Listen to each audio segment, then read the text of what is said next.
What up, what up, what up, everybody? Coming to you live from my parents' house. We got episode 33, part two of the Changavi Show. We cut off the first episode prematurely because of the fact that my battery life on my computer is ass and I need to get it fixed, but currently am trying to figure out the finances to do so. That's fine though, because it's May 1st and we're recording the bonus episode, and that's fine. So we got a couple topics that I didn't get to on the last episode. We're going to get into those. I know we kind of started on the Coachella topic, so that's where I'm going to pick this episode up. And I got another one for you. So I think you guys are going to be excited about that. But let's get into Coachella, because it's the show that everybody, or the music festival, sorry, not the show, that everybody wants to talk about.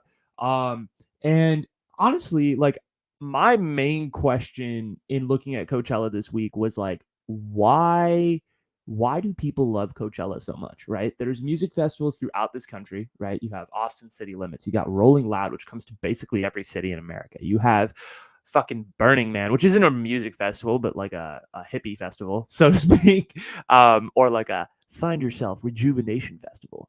You got Outside Lands in the Bay Area. Like, there's so many, and there's probably way more. Like, I know Seattle's got a block party or something that they have that's like a music festival, but there's so many music festivals, right? So many. Why is Coachella the one that is just, everybody's posting pictures on the IG, influencers are going to work at Coachella? Like, why is this the festival that everybody wants to talk about? And frankly, I came to this conclusion, right? Coachella, it's a product of the place that it's in. It's a product of the time period of the year that it's in. And it's a product of the fact that it's truly the influencer capital of the world. So what do I mean by that, right? Coachella takes place in April. Okay. It takes place at the end of April every year, around that time frame, like end of April, mid-April, whatever. And where does it take place? Indio, California, like I mentioned in the last episode, which is hour and a half south of LA. It's the biggest probably music festival in Los Angeles. It's in the Los Angeles area. It's warm. It's nice. A-listers are a mere hour away from Palm Springs, which is like known to be as like one of the nicest resort sort of capitals of the world. It's truly like gone from just the music festival, the hype music festival that it is, to an all-encompassing pop culture festival, right? You look at the Hadid sisters. Were they there a couple years ago or this year? Like, you look at A-listers, they're constantly putting on like their outfits that are just new, like that they're testing out the fashion waters. They're trying to see like what's up and seeing like what is the new like fashion trends. They're trying out new stuff. Coachella is almost this place where like you can try out a bunch of new shit and not get judged for it, because look at the fashion of Coachella. There's a lot of different people wearing a lot of different things and a lot of different outfits, and there's no real theme to it, right? You look at a lot of these like famous people parties, and a lot of it is like, oh, it's themed. It's, you're wearing a certain thing here, you're wearing a certain thing to this party. At Coachella, everyone's all over the place. They're trying out new outfits. They're seeing like what trends, like what is going to get the most likes on the gram, what is going to get the most hype, all of that stuff. And so Coachella, it's turned into this sort of hype festival for a lot of other areas, not just music itself.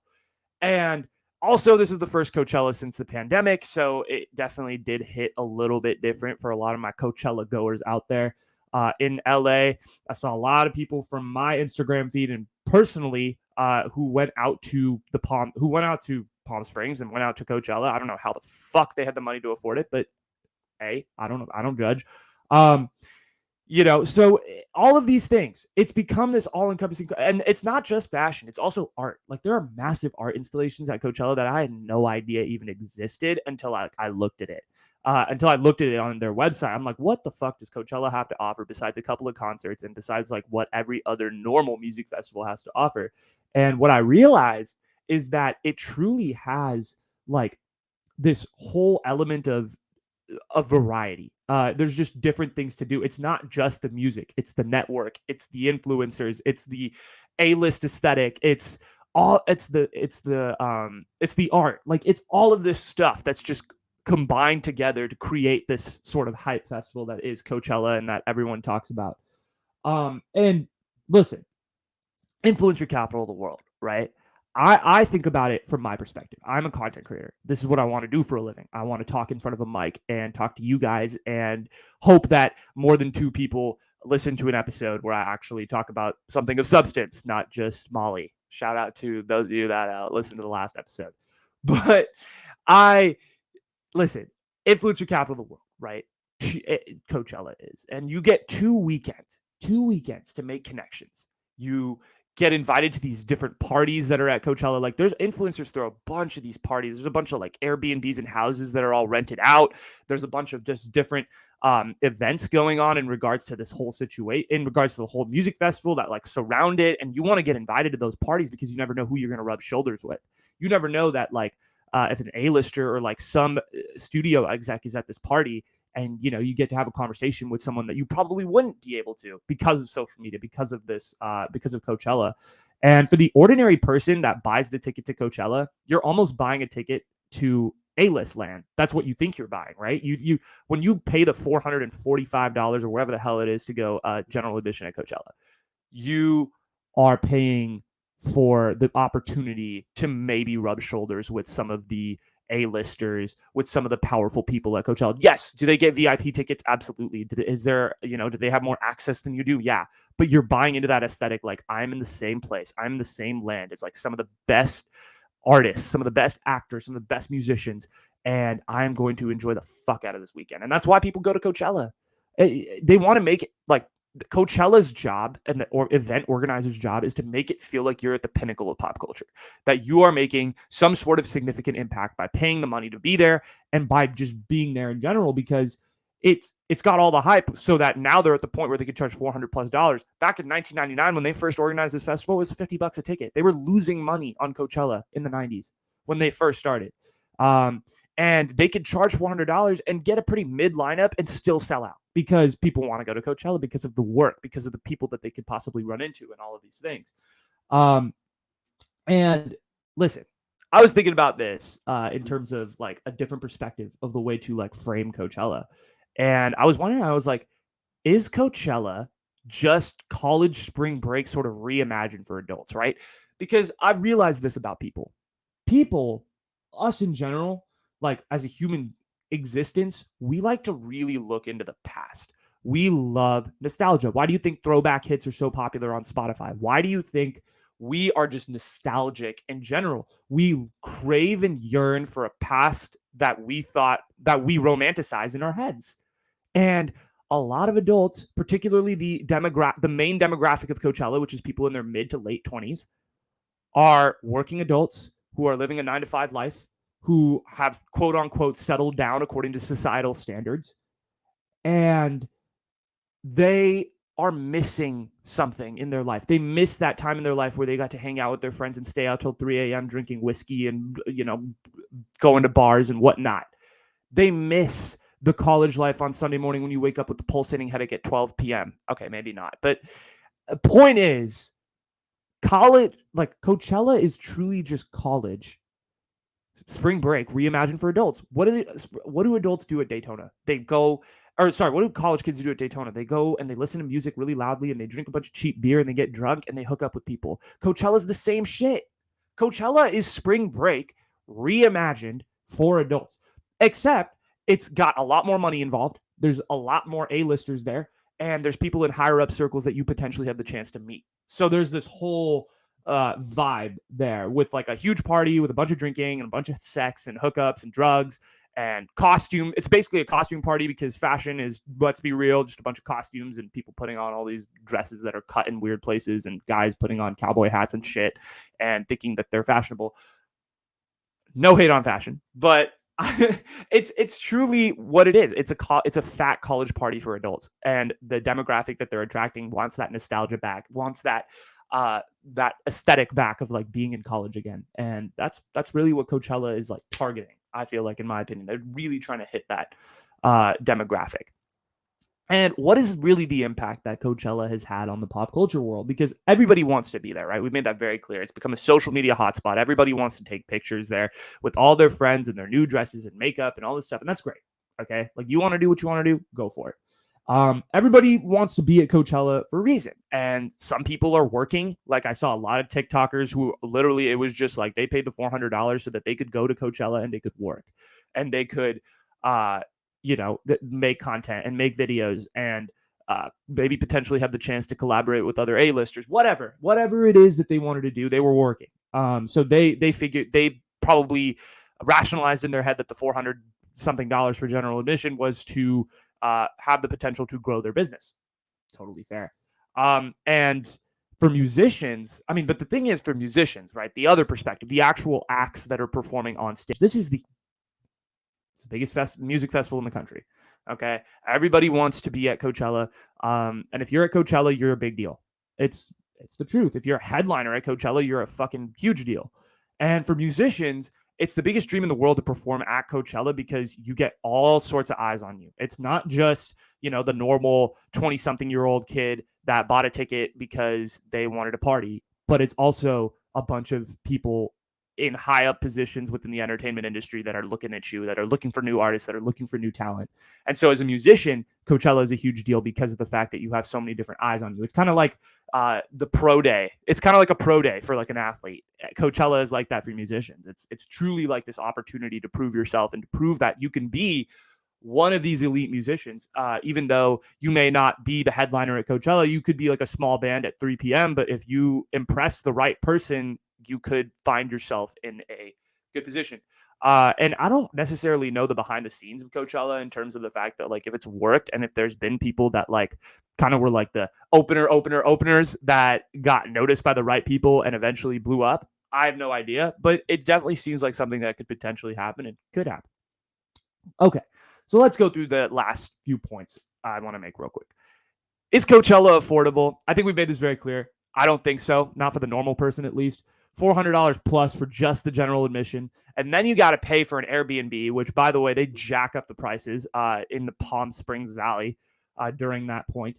And also, if you don't want to pay for an Airbnb, you got to pay for car camping, which is like Coachella charges like $100 for a spot. And all the places in Indio jack up prices, jack up food, jack up gas. Everything is incredibly difficult to afford. It's the truth. Indio, California doesn't make much business outside of Coachella, I don't think. So, yeah, here's the thing. Like, if you want to afford Coachella, I've kind of realized something. Sorry, I burped. Yeah.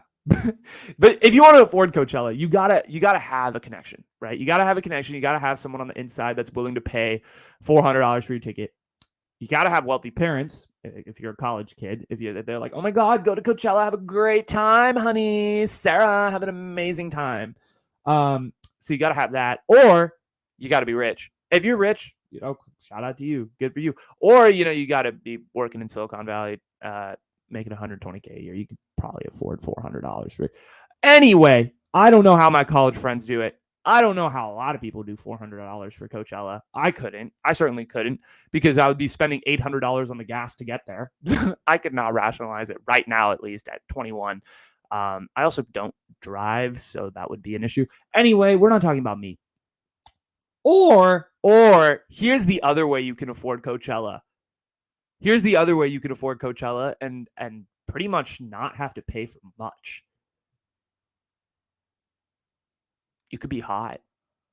You could be hot. You could be hot, man. Hot people get into trendy places. It's a fact. Coachella, if you're a hot girl, if you're hot, if you're conventionally attractive, if someone finds you fucking hot, you're going to Coachella for free. You could get into Coachella for free if you're hot. It's the fact. It's a literal fact. Hot people get into trendy places. That is theory number 3 of the Changavi Show, the hot people theory. Hot people get into trendy places. Anuj Changavi doesn't get in it anywhere. Facts. Okay, anyway. But if you're hot, you're going to Coachella. Like, you can get into Coachella and not have to pay that much. It's the same thing with a bar. If you're hot, you get drinks. If you're a girl, you get drinks. If you're a good-looking, conventionally attractive girl, you could probably get into Coachella for a discounted rate, if not for free. It's the rule. It's the rule of the entire situation. You want to go to Coachella? Be hot. I'm joking. I promise. I feel like if I, saved up I could maybe go to Coachella, but it's not like on the top of my priority list. But maybe someday, when the Changavi Show hits big, you might catch me at the Coach. You might catch me at the Coach. I posting those gram pics like I've been throw up the sex in the AM. Right. Okay. No. But you might catch me at the Coach, man. Changavi Show hits it big. I'm gonna do my whole rendition of First Class outside of Coachella with Harlow himself. Yeah, that's my plan. I don't know what the fuck I'm doing. How much money does Coachella make? Coachella used to lose a lot of money. I made that clear. In the 90s, they were charging $50 a ticket. They were actually at a net loss of like multiple hundreds of thousands of dollars. But guess how much money they made in 2017? Because this is the only figure I could find. I couldn't find 2018 or 2019 or this year. In 2017, I'm sure they made more this year, by the way, because of the pandemic and because of the fact that people hadn't really been to Coachella in 2 years. I'm sure this money is probably doubled. Coachella made $114 million in 2017 off overcharging for drinks, off overcharging for car camping spots, off overcharging for general admission tickets. One of the first music festivals in the country to approach triple-digit millions of dollars. That's insane. Just to put that into perspective for a second, Aubrey Drake Graham, aka Drake, one of the biggest rappers in the world, the guy whose poster is in my background, his net worth is $180 million. Coachella made $114 million just in 2 weekends. They make a lot of money. Coachella be making a lot of money, so don't worry. If you're worried about Coachella struggling, no, they ain't struggling. They'll be around for a while. But you probably are wondering, right? Is Anuj pro or anti-Coachella? Because I've made a lot of anti-Coachella comments, and I've not made a lot of pro-Coachella comments, even though I feel like I have. But are we pro or anti-Coachella here?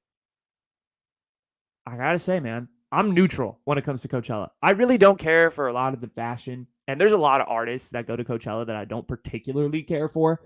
But there's a lot of artists that do go that I do care for. They bring in a lot of mid-tier lineups. And I feel like if I were to go to Rolling Loud or Outside Lands, even Outside Lands is kind of mid sometimes. But even if I could probably go to Rolling Loud and get more of what I'm looking for like $100 for a day or something like that at a much prettier venue. Outside Lands is at Golden Gate Park, which is absolutely gorgeous, by the way. But like, I feel like, I don't know, the mid lineups are definitely not doing it for me. But I think the pros of Coachella is that it's number one, it's one of the most star heavy festivals in the country. You could pretty much guarantee you're going to see some big headlining music act at some point in the festival. And if you're trying to gain clout, you could chase the clout at Coachella. It's the perfect place to do it. It's the perfect place to go work. If you're trying to get social media work in, if you're trying to, get noticed, you get on trending, all of that stuff. It's just a place for all the social media influencers to gather and work.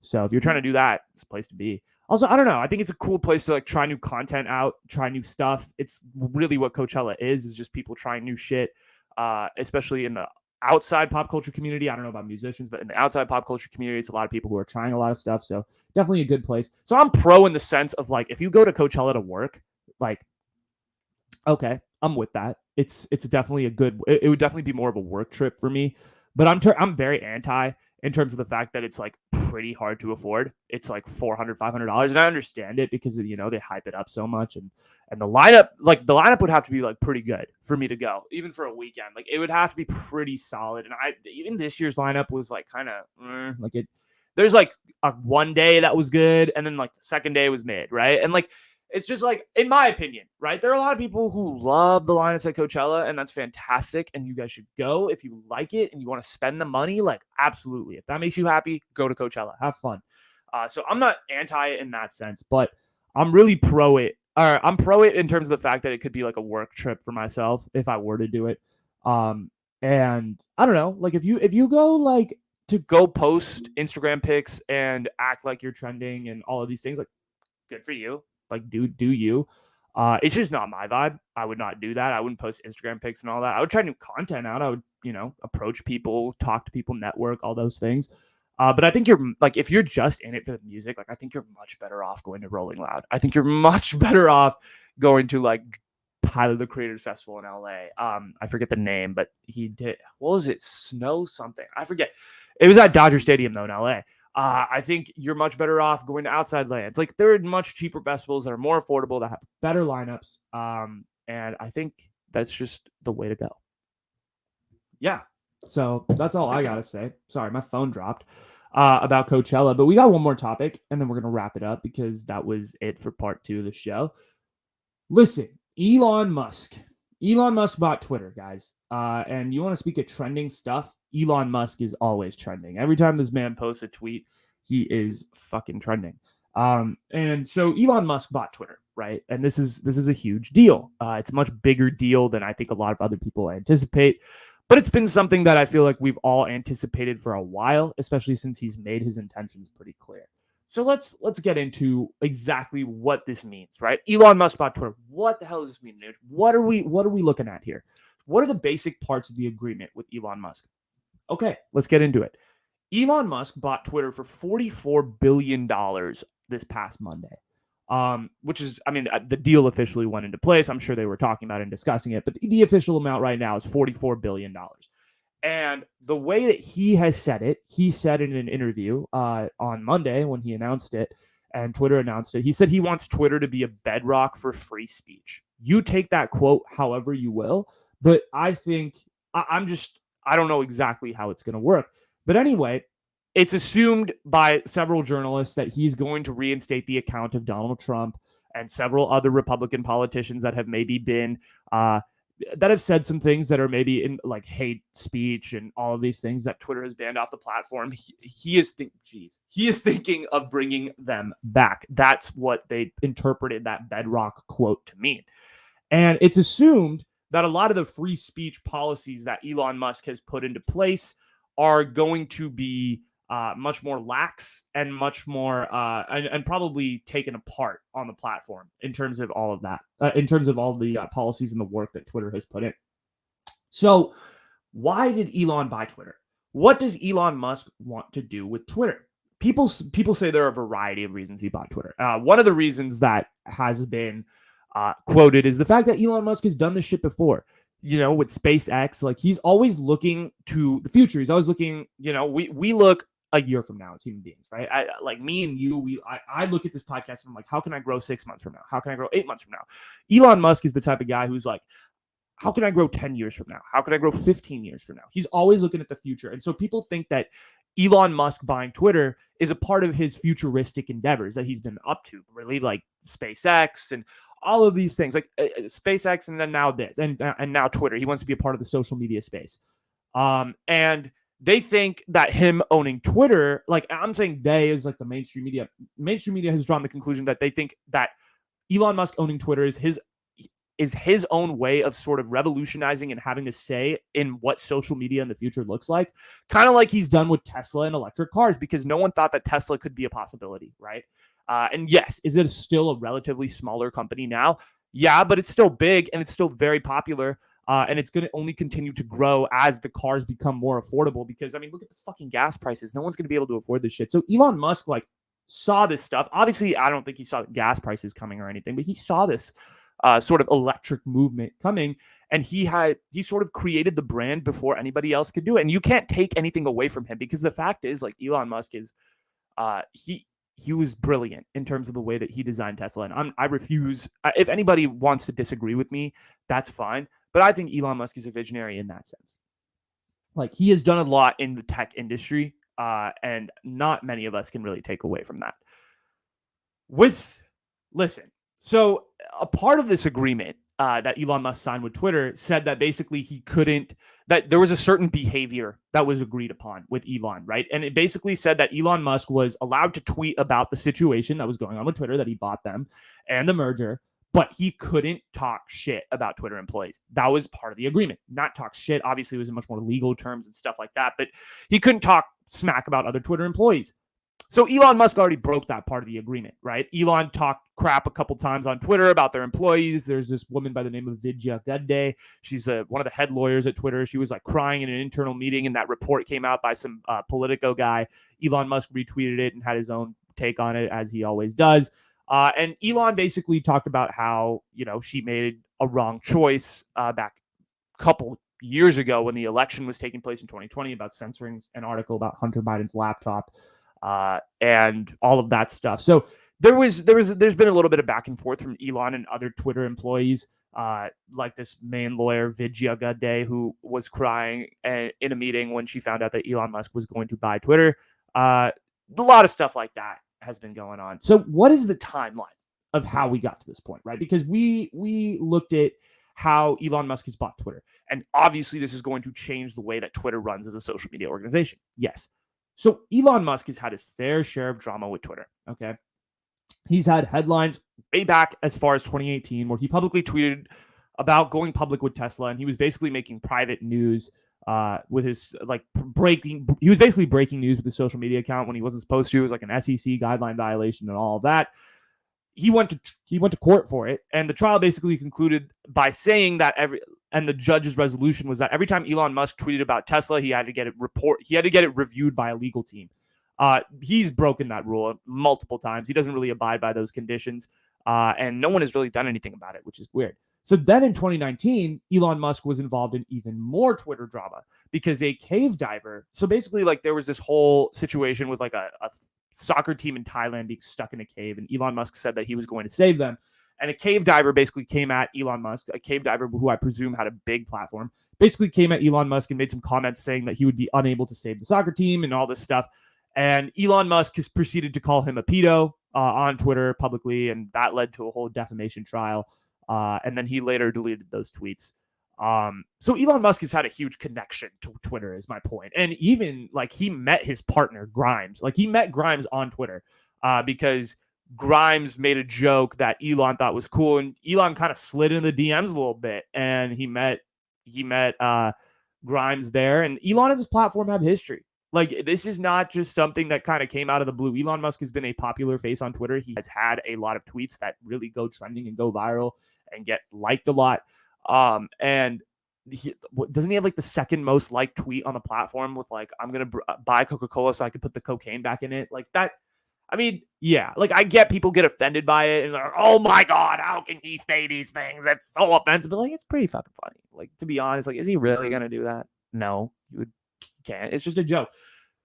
But anyway, a lot of people really doubted that Elon Musk was going to actually buy Twitter, right? When he made the public offer, because he made a public offer a couple weeks ago, and he posted the letter on his Twitter saying that he wanted to buy $44 billion of Twitter and control the company completely, all of this stuff. And now he did. He bought Twitter. And the whole world is crying now about this whole situation and talking about, oh, Elon Musk bought Twitter. How did we see this coming? Blah, blah, blah. I'm like, dude, I feel like he made his intentions clear. And I've seen that every time Elon Musk has said something, he typically does it. So, yeah, Elon Musk bought Twitter, and now the world is complaining. But how is Elon going to change Twitter? Because this is the key. This is the critical key right here, is how is Elon Musk going to change Twitter? And I know this has been a lot of response to my stuff in terms of this episode in general, but only time is going to tell. Only time is really going to tell how Elon Musk will change Twitter in terms of the UI, in terms of the way that he operates the algorithm, all of that stuff. And I think personally, in my educated opinion, take it for what you will, fucking community college graduate over here, I think Elon Musk is going to lessen restrictions. I think that's what's going to happen. I think content moderation is going to become a lot more loose. So you're going to see a lot more, you're going to be able to share a lot more stuff that maybe in the past you probably weren't able to. I don't think there's going to be much changes to the user interface. I think everything will pretty much remain the same in terms of us being users of the platform. But I think that there's going to be people coming back in terms of Republican politicians that have been banned off the platform for, breaking and violating speech reasons and stuff like that. I think there's going to be a group of people on the left politically who are going to be pissed that Elon Musk has taken over Twitter and could potentially leave the platform. Why? Because I don't see why they would leave, because I don't know. Where are they going to post? If most of the community is on the app, if that makes sense, like politics, most of politics Twitter is on, or sorry, I call it politics Twitter. Most of the people who are politically active are active on Twitter. And it's going to take another platform to gain all of the hype for them to leave Twitter and their community that they've built there and the people that they follow to go over there, right? Let's say AOC leaves Twitter tomorrow for fucking Truth Social, right? With Truth Social, for those of you that don't know, is another social media app that was started by Donald Trump. So I highly doubt she would do it. It's actually meant for conservative politicians and people who've been banned. Anyway, let's say AOC were to leave for Truth Social. Do you think a lot of people would join her? No, I don't think so, because I think Twitter is so established. It has, millions and millions of users. The community is established. Why would, if you're a politician on the left and you have a Twitter account, but you may not agree with the acquisition by Elon Musk, why would you leave? It doesn't make any sense to me. It just doesn't add up. And I don't know. Like if you're going to leave, you're sacrificing the fact that you're probably going to lose most of your community. So I don't really get the move of like the left is going to leave. Like Twitter is so established at this point that you shouldn't. That's just my opinion though. But yeah.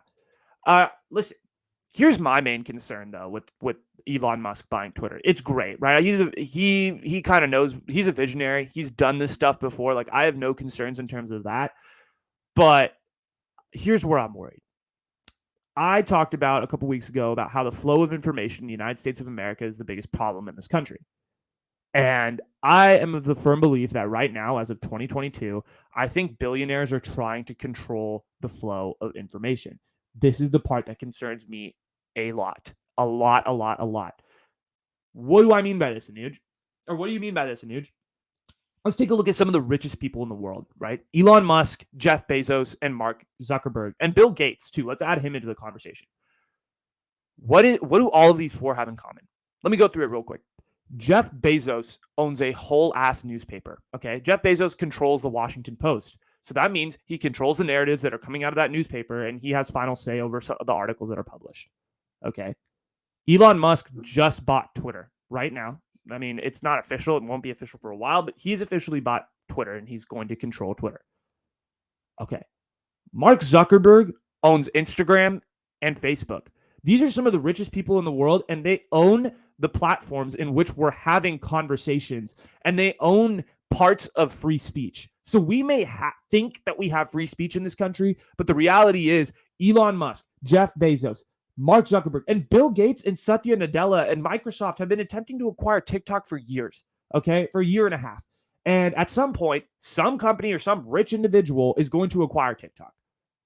If not, it's still controlled by China, who's already moderating free speech in the first place. So here's the thing. Social media may seem like a space where free speech is present and you're able to have a dialogue of whatever you want. But in reality, look at who's controlling your information right now. Jeff Bezos, Mark Zuckerberg, Elon Musk. All of billionaires are trying to control the narrative because they realize the only check on them in society right now is the narrative. It's how they're presented. You post a shit piece on Elon Musk on Twitter tomorrow, he could get it taken down. He owns the fucking company. You have no power. That's the thing that scares me the most about them owning Twitter or them owning social media, and also like Jeff Bezos owning the Washington Post, is that they control the narrative. And when you have rich people controlling the narrative, journalism is dying, bro. Journalism is dying. Like, I don't want to be that guy, but like, think about it. And like, I know I grow on social media. Like, I use Instagram, I use Twitter, but I'm scared because of the fact that now look who owns these companies. The billionaires own the companies, and they sort of control what gets said and what doesn't get said. And so like richest people in the world like they say the right shit, right? When they acquire these companies, like, oh, like we want to just be able to have free speech and open conversation and all of these things. We want to be the bedrock of free speech, like Elon Musk said. But the second their business goes down the drain, the second that the media starts to kind of crap on Amazon or Facebook or Instagram, they want to control the narrative. They want to make sure they know exactly what's getting out and what can they do. Where does the media post? Where does the media have platforms? Social media. And who's controlling social media? The billionaires. And information and speech. Listen, I've been telling you folks for 2 months right now. I've been telling you, as long as this show has been in existence in different ways, but also like really been harping on it the last couple months, information and the flow of information is the single most important issue in the United States. It is what is the foundation of every single other thing. You talk about political issues, you talk about international tension, all of these things that are going on in the United States. The main thing is the flow of information. Who is getting the information? Who controls the information? And where is the information getting spread to? And look who's going to be in charge of the unmoderated conversations. It's the billionaires. It's the richest people in society who are looking out for themselves and not for us. right? And that means they're going to have more control of the bigger organizations in media because look at where they post their content. Look at what gets the most hits. It's on social, and they're going to have control of the narrative. Information and this is why this whole like information and speech in general for me is the most important thing, because information and speech is the one check that society has on the entire world, and slowly but surely that is getting taken away by people buying out these different organizations. And Elon Musk may pretend to be this free speech guy who's being super pro, bringing all sorts of voices back and bringing the conversation back, but the reality of the situation is that everybody wants to control the narrative, and who controls the narrative determines what gets out and determines what independent journalism is working and not working. And that's the thing. Here, what is the way to fight back against who controls the conversation? I really think that it's like the best way to fight fire is with more fire.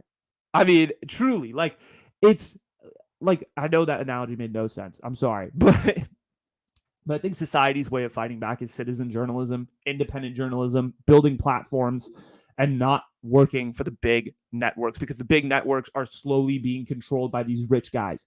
And there are ways to leverage social media. You don't have to, fall into Elon Musk's trap or whatever it is, but don't be surprised.